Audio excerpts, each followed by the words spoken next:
बेटा सबसे last, multi select या more than one correct question. बेटा मैं इसके लिए बहुत ही ज्यादा इंपॉर्टेंट बात बोलने जा रहा हूं, ध्यान रखना कि मैं जो बात बोल रहा हूं बेटा उसको आराम से एक दो बार रिवाइंड करना। मैंने क्या कहा, अगर more than one correct question अभी भी बेटा +4 से लेकर -2 वाला रहा, +4 मतलब कि सारे ऑप्शन आपने बेटा सही सही टिक या अनटिक करे हुए हैं, -2 मतलब एक भी ऑप्शन आपने अगर गलत लगाया है तो -2, और मान लो कि पार्शियली करेक्ट है कि ABC सही था, आपने सिर्फ और सिर्फ AB लगा दिया तो आपको 3 नंबर मिल जाएंगे, 2 नंबर मिल जाएंगे, समथिंग लाइक दैट। इस तरह के more than one correct question करने का सिर्फ और सिर्फ एक ही माइंड सेट है और वो बिल्कुल दिमाग में गांठ बांध लो, और वो बात ये है, more than one correct question करते वक्त ये नहीं सोचना है कि मुझे कौन से ऑप्शन जो है ना वो सही है वो टिक करने हैं, बल्कि उल्टा सोचना है कि मुझे पूरे टाइम ये ध्यान रखना है कि कहीं मैं गलत वाला ऑप्शन टिक ना कर दूं। अगर गलत वाला ऑप्शन टिक कर दिया ना तो सारी मेहनत पे पानी फिर जाएगा। Let me explain.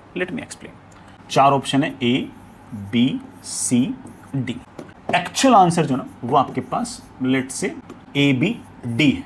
For example आपको A वाला कॉन्सेप्ट है ना बढ़िया से आता है और ये सही भी है और आपने इसको टिक भी लगा दिया।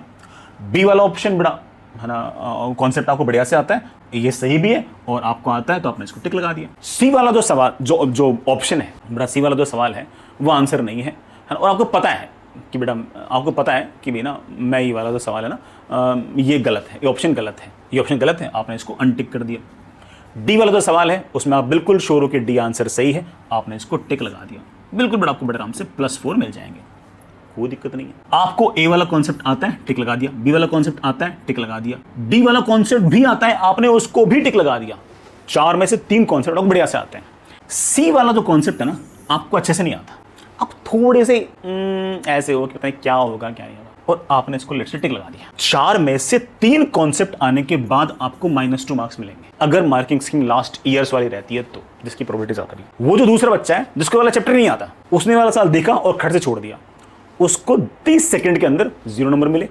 आपने इस पूरे के पूरे सवाल के साथ लगभग 3 साढ़े 3 मिनट के आसपास का समय लगाया, और उसके बाद आपको 4 में से 3 कॉन्सेप्ट बढ़िया से आते हैं, आपको आपके टीचर ने बढ़िया से पढ़ाया है, आपने उसको ढंग से इंप्लीमेंट करके तीनों कॉन्सेप्ट बढ़िया से सीख रखे हैं, और उसके बावजूद आपको 4 में से -2 मिल रहे हैं। उस बच्चे ने 20 सेकंड में 0 नंबर कमाए और तुमने बेटा 3.5 मिनट में 4 ने -2 नंबर कमाए, और वो भी तब जब तक वो 4 में से 3 आती थी, जस्ट बिकॉज कि तूने ये वाला सवाल टिक कर दिया, ये वाला ऑप्शन टिक कर दिया जो गलत था। तो इसलिए इंपॉर्टेंट चीज क्या है कि मेरे से गलत नहीं टिक होना चाहिए, भले ही सही टिक वाला छूट जाए इस कंफ्यूजन के चक्कर में, लेकिन गलत वाला टिक होते अचानक से मेरे नंबर जो ना वो बड़ा खड़ाक से ड्रॉप कर जाएंगे। तो more than one correct question के अंदर कॉशियस कहां रहना है, टिक करते वक्त कॉशियस रहना है। मैं बिल्कुल 100% श्योर होऊंगा कि ये वाला ऑप्शन सही है, मैं सिर्फ तभी टिक लगाऊंगा, अदरवाइज मैं टिक नहीं लगाऊंगा। हाँ, कल बेटा मान लो कि मार्किंग स्कीम में ऐसा आ गया कि कोई नेगेटिव मार्किंग नहीं है, बड़ा फिर तो कोई दिक्कत नहीं है, दिक्कत तो फिर भी है क्योंकि बड़ा उस केस में +4 और 0 हो जाएगा, बट फिर भी ठीक है, -2 तो नहीं होंगे। बट ध्यान रखना है कि more than one correct question में सबसे ज्यादा कोशिश किस बात है कि कोई भी गलत ऑप्शन में से टिक नहीं होना चाहिए, अदरवाइज सारा करे धरे पे पानी भर जाएगा। 4 की जगह बेटा कोई बात नहीं, बेटा मान लो तूने सिर्फ और सिर्फ A और B लगा दिया तो 2 नंबर मिल जाएंगे, यही तो होगा, लेकिन गलत ऑप्शन टिक नहीं करना है।